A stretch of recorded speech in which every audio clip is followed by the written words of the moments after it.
Bienvenue sur notre 5e saison podcast dédiée à l'Australie. Moi, c'est Julie. Après 3 PVT en Australie, j'accompagne aujourd'hui les futurs backpackers dans la préparation de leur propre aventure australienne. Avec ce podcast, on va te faire découvrir des histoires inspirantes des backpackers. Ils nous partageront leurs bons plans, leurs galères, leurs expériences pro, perso et aussi leurs conseils. Que tu sois en pleine préparation ou déjà sur place, ce podcast est fait pour toi. Si tu veux en savoir davantage sur l'Australie, tu peux aussi nous retrouver sur Instagram ou sur notre site internet départaustralie.com. Et si cet épisode t'a plu et que tu souhaites nous soutenir, n'hésite surtout pas à le partager en nous taguant et à mettre 5 étoiles sur les plateformes d'écoute. Merci à toi et surtout, bonne écoute.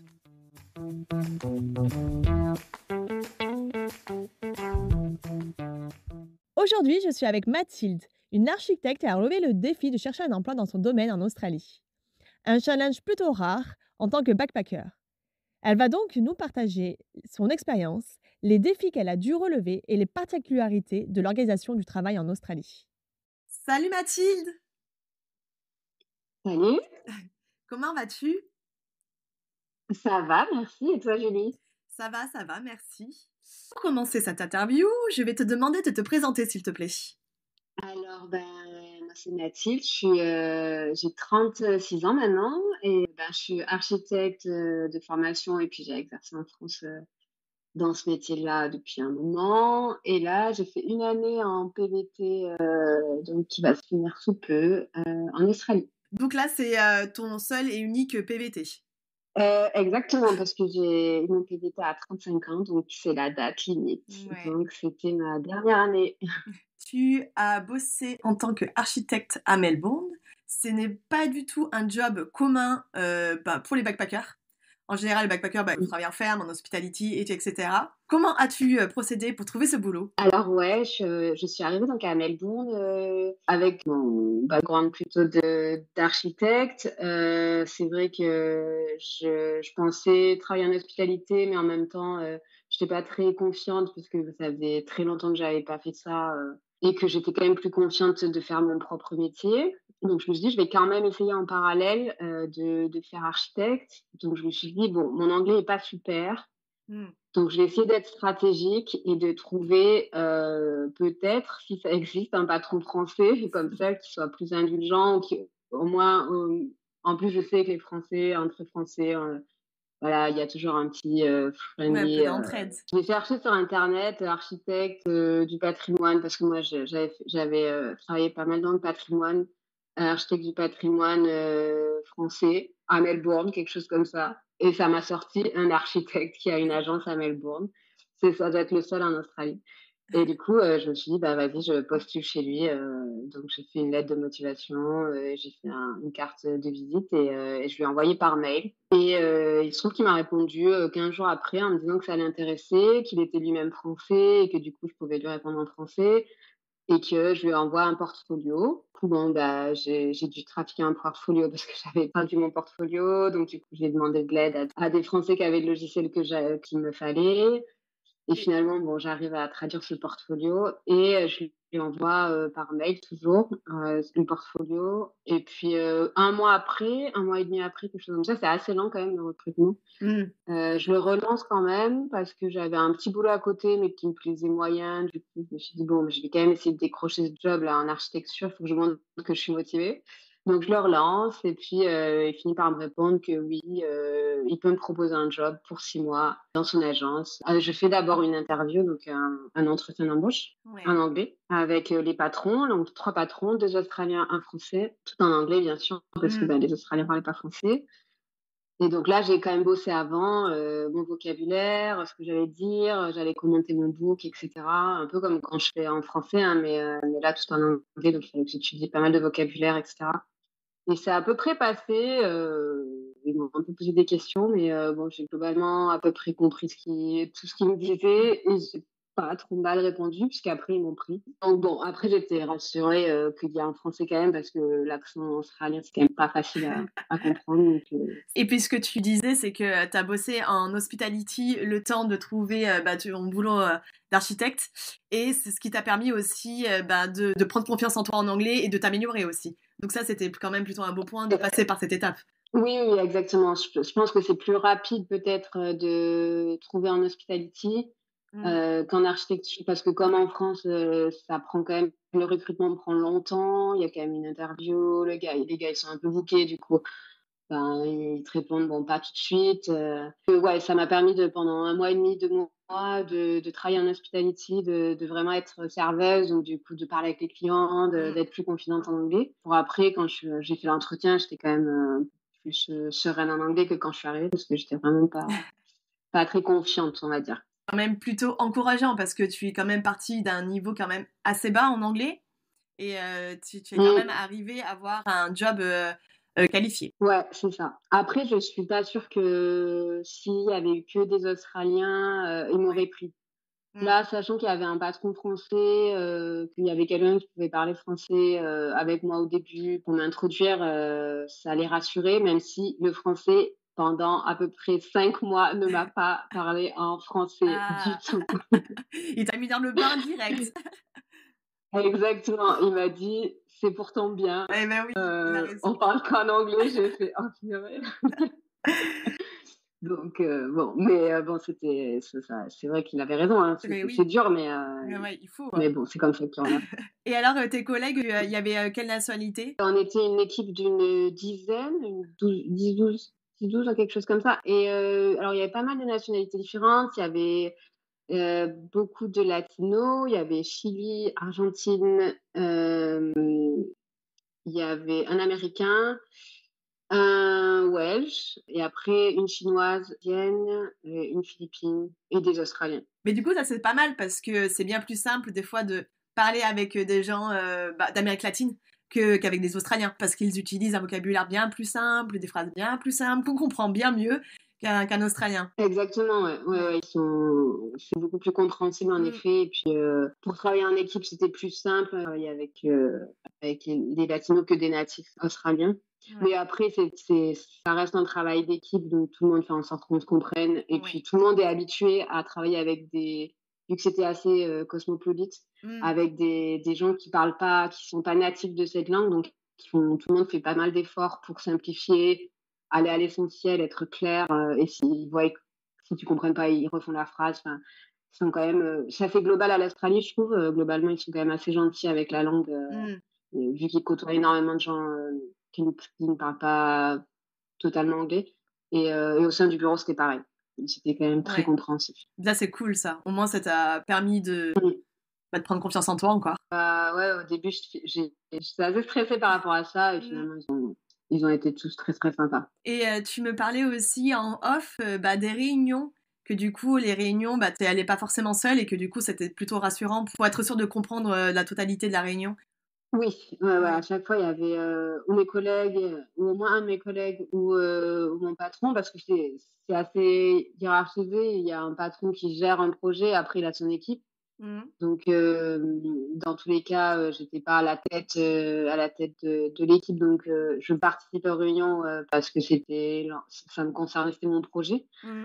Mais j'étais toujours accompagnée, ce qui était rassurant et à la fois, indispensable, j'ai envie de dire au début, parce que je comprenais pas, au début, je pouvais peut-être comprendre, 50 du meeting, et à la fin, 80-90. Ah, Mais ça ça c'est restait, encourageant. compliqué, avec l'audio et puis, avec les accents aussi. Il y a Ouais. énormément, Mmh. l'accent, Des accents différents en plus. faisait qu'un. Des fois, c'est pas non plus que des Australiens qui travaillent dans des bureaux d'ingénieurs ou quoi. Il y a aussi d'autres nationalités. Mais Mmh. si c'est un Écossais, par exemple, c'est le même problème. Ouais, Ça va ça être c'est très sûr. compliqué à comprendre et de pas être à la tête finalement, parce que sur 6 mois, c'était compliqué, de toute Mmh. manière de mener un projet comme je l'aurais mené en France, par exemple. Et du coup, tu as bossé sur quel projet? Tu en as eu plusieurs ou tu as bossé que sur un seul projet? Non, j'ai bossé sur plusieurs projets. J'ai eu d'abord un projet de chalet dans le Victoria. Alors, ce qui était bien aussi, de travailler en Australie, c'était que moi, j'ai fait beaucoup de patrimoine en France. C'est Mmh. pas du tout le même patrimoine, parce que c'est un pays qui est quand même très jeune. Ouais. Donc, ça m'a permis de travailler sur des projets assez différents, tout en faisant un peu de patrimoine. Donc là, c'était un chalet, un vieux chalet entre guillemets, mais qui datait du début du 19e siècle, hein. On n'est pas non plus sur. Et après, j'ai bossé sur un fort, sur la péninsule de Melbourne. Il y avait OK. plusieurs bunkers, et et du coup, ils devaient rénover un petit peu le béton qui s'était détérioré avec le temps. Et D'accord. donc ça, c'était aussi atypique parce qu'en France, j'ai jamais travaillé sur Bah, des ouais. forts pour le moment, donc c'était intéressant aussi. C'était surtout de la rénovation alors? Oui, oui, oui. De toute Ouais, façon, le bureau, l'agence était spécialisée là-dedans, donc d'accord. ils faisaient que ça. Ouais. Et moi, c'est ce que je voulais faire parce que j'avais travaillé en France là-dedans et Mmh. je voulais refaire ça. Donc, c'est ce qui m'intéressait, quoi. Je voulais pas faire spécialement du neuf. C'était sur ces compétences que j'avais postulé, en fait. Ouais. Et c'est pour ça qu'ils m'ont pris, je pense aussi, c'est parce que j'avais déjà une expérience Mmh. là-dedans. Bah, en fait, tout tombait bien, quoi. Tu es tombée sur un patron français, où tu as eu de l'expérience dans ce domaine-là, dans la ville où tu étais en plus. C'est toutes les étoiles se sont C'est alignées ça. là pour me donner ce job parce que c'était assez improbable quand même. Mais oui. Parce que j'ai postulé dans d'autres agences d'archi, hein, Mmh. j'ai dû postuler peut-être dans, je sais pas, 8 ou 9 agences d'archi et c'est la seule qui m'a répondu. Donc c'est la stratégie était quand même bonne parce que tous comme on a dit, il y avait plusieurs critères qui disaient que Mmh. j'étais la bonne candidate. Ouais, carrément. Est-ce que tu trouvais qu'il y avait une différence entre la manière de travailler en Australie et en France? Ouais, il y a quand même une différence, le métier est globalement le même. En termes d'organisation, c'est pas tout à fait pareil. Après, chaque agence est différente, hein, même en France. Mmh. Mais c'est vrai que là, je dirais que c'est beaucoup plus décontracté de travailler en Australie, je pense, Ouais. globalement. Et ça marche aussi pour l'architecture. En tout cas, dans cette agence où j'étais, c'était quand même très, très décontracté. On n'était jamais surchargé de travail globalement. Il y Mmh. avait quelques coups de rush, mais c'était pas non plus où les gens sortaient tout le temps à l'heure. Ils faisaient pas d'heures supplémentaires. Contrairement à France où tu t'es arrivé de travailler le soir, tu viens d'être tard le soir. Ouais, c'est vrai que ça, dans beaucoup d'agences, ça arrive. Je dirais qu'ici, pas trop. Enfin, en tout cas, pas dans celle où j'ai travaillé. Je pense que ça doit arriver Mmh. dans d'autres agences, hein, c'est sûr, mais pas dans, pas dans l'agence ouais, où j'étais. Et ils encourageaient pas du tout à faire ça. Ils étaient même plutôt, ben, tu fais tes heures et puis c'est tout. Et je pense que même eux, dans la manière de gérer leur agence, ils voulaient pas qu'on fasse plus que ce qui était sur le contrat, qui les amène, je pense, à être peut-être plus décontractés dans leur manière de travailler. Après, leur manière de travailler est pas très efficiente, je trouve. J'aurais pas fait comme ça parce que pour moi, c'est un peu une perte de temps Et on trouve toujours une d'organiser des choses comme ça. solution, Mais genre plus efficace. Moi, quand j'étais backpackeuse en Australie pendant mes PVT, j'ai pas fait de boulot qualifié comme le tien, mais je trouvais toujours qu'il y avait quelque chose où je me disais, bah, ok, d'accord, bon, bah, je m'assois et j'attends et voilà. Et je comprenais pas, alors que pour moi, il y avait d'autres choses à faire et on pouvait aller bien plus vite. Ouais, il y a vraiment une mm, différence de mentalité flagrante, quoi. puis même là, ils utilisaient un logiciel qui est ancestral que plus personne n'utilise en France. Enfin, j'exagère, Ouais. mais on est quand même pas loin de ça, qui s'appelle AutoCAD et que genre moi je déteste. Donc j'ai dû me remettre à ce logiciel ancestral que je n'utilisais plus depuis l'école Ouais. parce que c'est juste c'est pas du tout efficace. Bon, ils étaient quand même bien organisés en termes d'informatique, Et tu leur as donc demandé c'était un pourquoi peu ils dur gardaient ce de. logiciel? Et pourquoi ils passaient pas sur un autre? Non, pas vraiment. Persuadée qu'ils travaillaient sur un logiciel de 3D comme celui que j'ai appris en France, donc ça Mmh. va vite. Et ils m'ont dit: «Non, on est sur AutoCAD» et là, j'étais décomposée, je me suis dit: «Mais non, je crois que je veux pas le job». Je rigole, mais c'est dur de changer de logiciel quand on est architecte, je trouve. Mais oui, quand Donc si tu es habitué. Ouais. bon voilà, j'ai réappris et ça reste le dessin restait très basique quand même, parce que c'était des projets pas de restauration déjà, donc c'était pas, le travail de dessin était quand même, on travaillait pas sur de la volumétrie en tant que ça, il y avait pas de création de volumétrie, c'était vraiment du dessin, heu, du dessin pur, donc AutoCAD leur allait bien, ce que je peux comprendre, mais on peut quand même le faire sur d'autres logiciels et ça sera quand dans tous les cas plus efficace, je pense. Mmh. Puis Bah, ils ouais. avaient mis je pense qu'ils avaient toujours travaillé sur le logiciel comme ça et c'est vrai que moi, j'étais assez surprise de voir encore une agence travailler sur ce logiciel, mais bon. Après, ils essayaient d'être organisés, je trouve, mais c'était pas parce que tous les 15 jours à peu près, on a une réunion d'agence où tout le monde était convié dans la salle de réunion Oui. et où ils passaient un à un chaque personne pour savoir qu'est-ce qu'elle avait à faire, qu'est-ce qu'elle avait, est-ce qu'elle avait assez de boulot, voilà, comment elle envisageait les 15 jours suivants en termes de travail, etc. Mais c'était à la fois très long, il fallait remplir des fiches avant nous, qu'on remplisse quel projet on avait, sur quel projet on était, sur quel projet on allait travailler, qu'est-ce qui était urgent, combien d'heures on allait y passer, blablabla. Ouais. C'était un travail monstre pour pas grand-chose en fait. Ouais. Mais bon, là, c'était beaucoup de paperasse, quoi. Il fallait Ouais. remplir encore des tableaux, tout le temps. Donc, c'était assez. Et puis, ça embêtait tout le monde en vrai. Ouais. Personne ne voulait faire ça. Mais bon, voilà. Après, ils avaient des timesheets, là, des feuilles d'heures tous les 15 jours, parce qu'on était payés tous les 15 jours, Ouais. qu'il fallait remplir et pour qu'ils puissent déclencher nos payes. Donc, ça, par contre, c'était informatisé en plus, donc c'était pas mal. C'était un logiciel particulier. Qui permet de voir un peu combien de temps tu passes par affaire. Et parce qu'il fallait remplir, bien sûr, le nombre d'heures que tu faisais sur chaque affaire, etc. Et pour après l'envoyer Ouais, au ils essayaient de secrétariat tout qui lui déclenchait comptabiliser, les quoi. paies. Ok. Sinon, ils avaient une organisation en termes d'ordinateur qui était assez intéressante pour moi, que j'avais jamais vu en France, c'est qu'ils avaient un screen, un écran et un ordinateur portable. Ouais. Qui permettait et un clavier et un autre clavier que le portable, qui permettait de transporter l'ordi portable partout. En fait. Ils allaient en réunion avec ils décrochaient leur ordi portable, ils allaient en allant en réunion, on prenait des notes, on revenait, l'ordi portable, c'était en fait notre ordi, mais on avait toujours 2 écrans du coup, ce qui était pas mal. Ouais, ça c'est cool. Mais l'ordi portable, si on voulait travailler à la maison, on pouvait et on prenait l'ordi portable, c'était notre ordi, quoi. Ouais.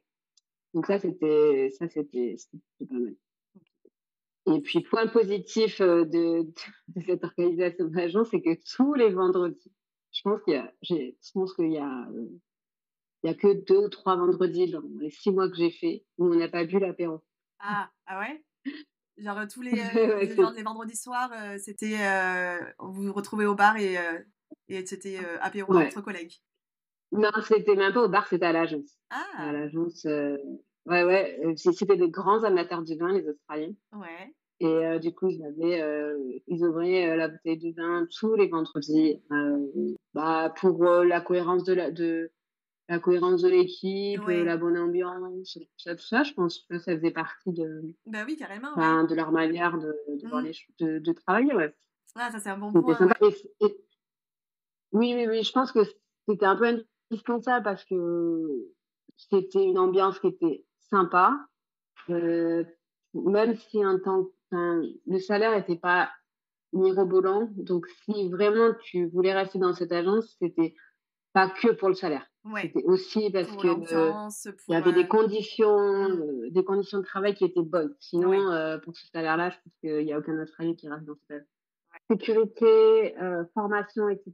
Donc, pour ceux qui travaillent dans le bâtiment, je pense que c'est déjà, mais il y a des tickets à passer, donc des formations obligatoires à passer, la White Card et la Work at Height, donc travailler en hauteur, sont obligatoires si tu veux aller sur site. Et ça, c'est eux qui te l'ont Et financé? ça, c'était bon, sans tout payer. Ouais, ok. D'habitude, les gens qui travaillent en construction, ils se le payent eux-mêmes. Mais oui, exact. Donc là, ils m'ont tout payé. Et du coup, tu parlais de ton salaire, tu disais que tu n'avais pas un super salaire. Tu t'es payé combien de l'heure? J'étais payée 34 $ de l'heure. Il y a des gars en construction, des backpackers qui étaient payés bien plus que moi. Oui. Mais bon, ils ont une grille en fait, donc j'étais à une position de en architecture plusieurs rangs, j'étais au second rang, sachant que ça fait 10 ans que je travaille comme architecte. Ils m'avaient demandé si j'étais inscrite à l'ordre des architectes en France, qui aurait changé mon salaire. Alors je pense que j'aurais pas doublé mon salaire, c'est sûr, mais j'aurais peut-être eu quelques dollars de plus, quoi. D'accord. Et ce qui n'est pas le cas, moi, je n'étais pas inscrite à l'ordre en France. C'est correct, enfin, c'est mieux qu'en hospitalité. Quand j'étais payée, j'étais payée 10 $ de moins en hospitalité, donc je suis contente, mais c'était pas... C'est correct. Tu faisais combien d'heures par semaine? Tu étais sur un contrat de 38, 40? Oui, j'étais en full time. Ouais. Ok. 38. Et donc, tu étais payée toutes les 2 semaines, et du coup, toutes les 2 semaines, tu recevais de 2100 $.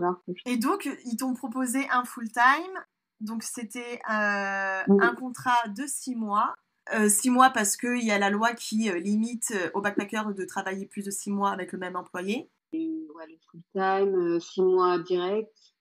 Et bah oui, parce qu'en PVT, on peut pas avoir plus normalement. Même si quand je travaillais, en parlant avec mes collègues, il y avait même un gars un Welsh qui, lui, était resté 1 an, qui était en PVT aussi. Ouais. Et il m'a dit, non, mais ça, il suffit qu'ils disent que ils ont besoin de toi sur le projet parce que tu l'as pas fini ou parce que c'est pas fini le projet. Ils ont besoin de quelqu'un qui le suive du début à la fin. Et tu peux rester plus dans l'agence. Ouais, donc il y a moyen de contourner un peu cette loi, quoi. Si les patrons veulent te garder, ils peuvent te garder pendant plus de 6 mois. Oui, il y a aucun souci. Et est-ce qu'il y a possibilité de sponsor? Alors oui, il y en a qui étaient en sponsor dans l'agence, qui se sont fait sponsoriser. Donc c'est complètement possible. Je pense à partir du moment où ils sont contents de toi, il faut savoir que ça leur coûte quand même cher. Voilà, s'ils sont contents de toi, c'est aussi, ils investissent aussi dans toi. Ils sont sûrs que tu vas rester au moins pendant, je sais plus combien de ces années, mais le sponsor t'es obligé de garder, de rester dans la même compagnie pendant un certain temps. Donc ça leur permet de se sécuriser avec un employé qui est bon, quoi. Donc je pense que ça peut jouer aussi. Qu'est-ce que tu en retires de ton expérience? Est-ce que tu t'es sentie limitée? Qu'est-ce que tu as aimé pendant 6 mois dans cette entreprise? Je dis beaucoup de points positifs. Du coup, je vais commencer par les négatifs, entre guillemets, et après, je finirai par quand même tout ce que j'en retiens que du positif. Mais c'est vrai que je me suis sentie quand même limitée par la langue, notamment. Moi, comme je l'ai dit au début, je parlais pas très bien anglais. Donc, c'était difficile de faire mon métier comme je le faisais en France, sachant qu'en France, je pouvais être chef de projet. Je pouvais aller en réunion de chantier toute seule, avoir mon projet toute seule quasiment, être très peu managée par les patrons, même s'ils étaient toujours potentiellement là, mais j'étais quand même très autonome. C'était pas du tout le cas en Australie. J'ai quand même plus eu un job de, on va dire, architecte, mais dessinatrice, on va dire. Ouais. Après, il faut savoir que sur 6 mois, c'est très court pour un projet. C'est quand même, les projets sont globalement très longs. Donc, même 6 mois en France, c'est très peu. Donc, arriver à prendre en main un projet toute seule, dans tous les cas, même si j'avais eu un anglais très bon, ça aurait été compliqué. Mais la langue m'a vraiment quand même freinée, même si j'ai pas eu de problème à communiquer avec les autres et à faire ce qu'on me demandait de faire. J'ai pas pu faire que dessiner, entre guillemets, assister aux réunions, essayer de comprendre, faire quelques propositions, mais dans le dessin. Mais sinon, en termes de prise en main des projets, etc., ça restait très basique parce que j'avais pas assez de connaissances dans le métier d'architecte en Australie pour pouvoir le faire pleinement. Je pouvais pas non plus, j'aime bien, comment dire, poser beaucoup de questions, essayer de m'améliorer, de prendre des initiatives, on va dire.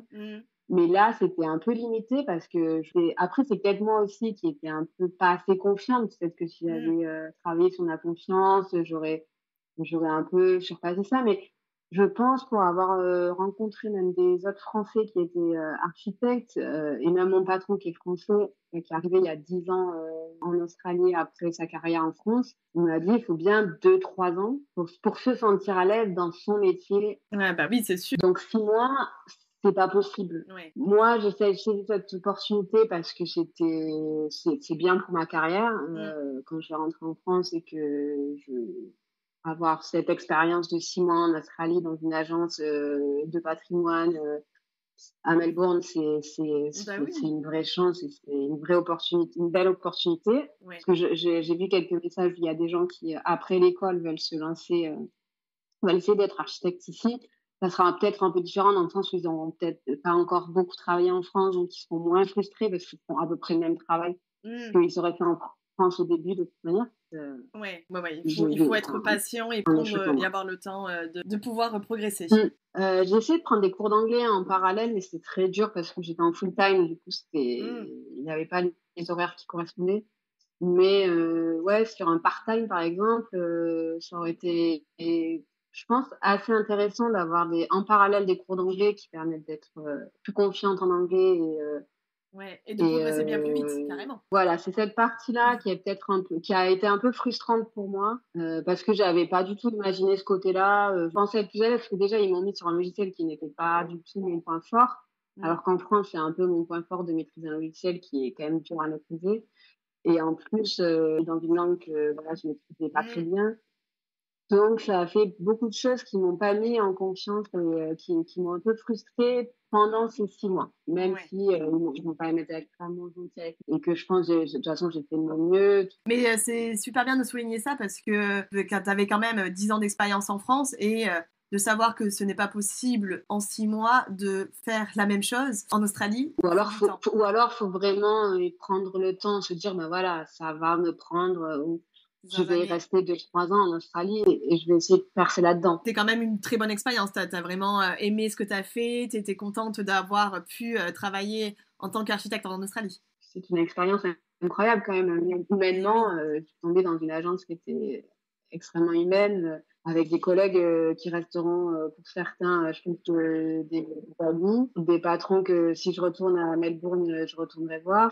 Oui, et puis des projets que j'aurais pas fait en France. Tu donnerais quel conseil aux personnes qui aimeraient travailler dans l'architecture en Australie? Déjà, il faut y aller, parce que souvent, je pense qu'on se dit « Ah non, on va pas y arriver, il faut tenter ». Franchement, sur un malentendu comme moi, faut y aller, faut oser. Après, il faut être un peu stratégique, je pense. Il faut chercher dans les domaines dans lesquels on a de l'expérience ou en tout cas, on a eu déjà des projets un peu similaires. C'est toujours un avantage, même quand on postule en France de toute manière. Et puis après, bosser son anglais. Je pense que plus vous serez bon en anglais, plus ça vous servira à confiant et vraiment à plaire aux employeurs. Parce que c'est ce qui m'a été demandé à mon entretien, hein, c'est est-ce que tu es confident with your English? Ouais. Et j'ai dit, bah, sur le coup, je dis que je sais pas mentir. Je me suis dit, bon, là, il faut que je donne tout. J'ai dit, alors, je leur ai dit, bah, je suis pas fluente, je suis pas bilingue totalement, mais je parle espagnol. Donc, j'ai vu que vous avez une team latino, donc on pourra communiquer en espagnol. Et en plus de ça, l'architecture,